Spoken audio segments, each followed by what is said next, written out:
Temos aqui, Pedro Duran, o que o Tribunal Superior Eleitoral decidiu com foco aí nas eleições municipais de 2024. O TSE aprovou as resoluções com as regras para as eleições deste ano.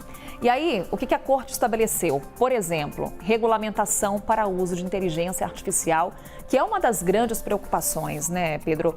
O uso irregular da tecnologia pode levar à cassação do candidato nas eleições aqui no Brasil.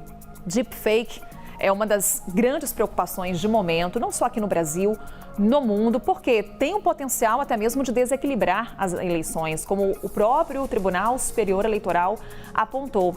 Com essa tecnologia é possível, por exemplo, substituir o rosto das pessoas, simular falas, até mesmo com o tom de voz da pessoa, com a sincronização do movimento dos lábios. Deepfake está proibido durante as eleições, inclusive, relembro aqui, casos de âncoras, repórteres, gente que trabalha aqui na CNN, alvo de deepfake. Então você pega o rosto do Pedro Duran, você coloca ali uma fala simulando o movimento dos lábios dele e consegue até mesmo fazer publicidade ou trazer uma fake news, uma notícia falsa que começa a circular em redes sociais. E aí, Pedro, antes de passar a palavra, também um pouco da responsabilização das Big Techs, que é um tema que já vem circulando há muitos anos aqui no Brasil. Onde é que fica a responsabilidade das grandes empresas de tecnologia?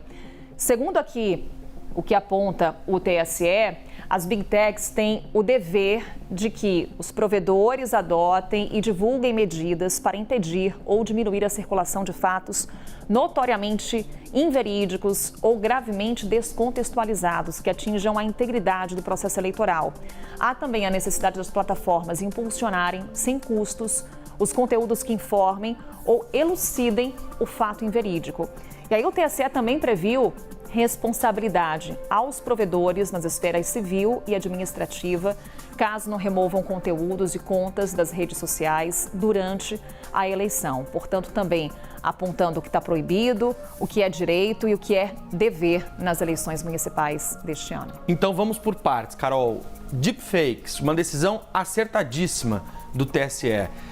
E em 2024 a eleição poderia descambar para uma guerra virtual com armas que são absolutamente desequilibradas. E o deepfake é uma delas. A imagem vale mais do que 1000 palavras.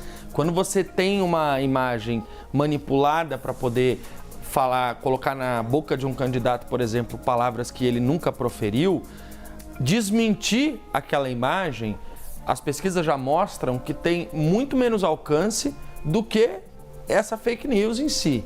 Então, há precedentes para isso. Em 2022, nas eleições presidenciais, circularam deepfakes do então candidato Luiz Inácio Lula da Silva. A própria ministra Carmen Lúcia já havia determinado que fossem tirados de circulação. Então, é um caminho natural que a proibição dos deepfakes ela aconteça. É muito violenta a capacidade que o deepfake tem de alterar o cenário eleitoral quando usado de uma forma mal intencionada por alguma das campanhas. E destaco mais uma vez, Pedro, esse é um debate que está acontecendo aqui no Brasil e no mundo. A gente está, por exemplo, acompanhando as eleições nos Estados Unidos. Por lá também já há casos de deepfake e o quanto que isso compromete as eleições pode comprometer o futuro político de um candidato. Sim, a tecnologia é perfeita, perfeita.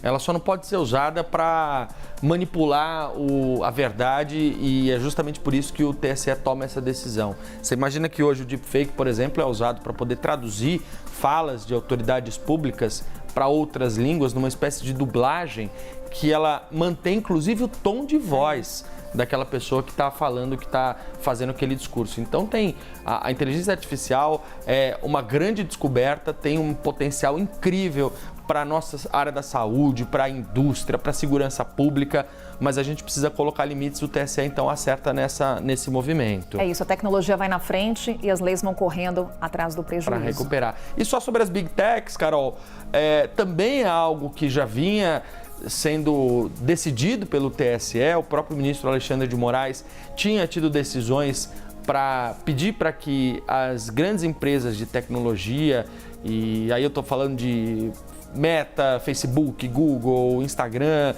Twitter, X, enfim, que tirassem do ar conteúdos difamatórios, mentirosos, fake news, em vários processos, inclusive em ataques contra o próprio Supremo Tribunal Federal. Então essa decisão também vai na esteira daquilo que o TSE já tinha decidido sobre o assunto.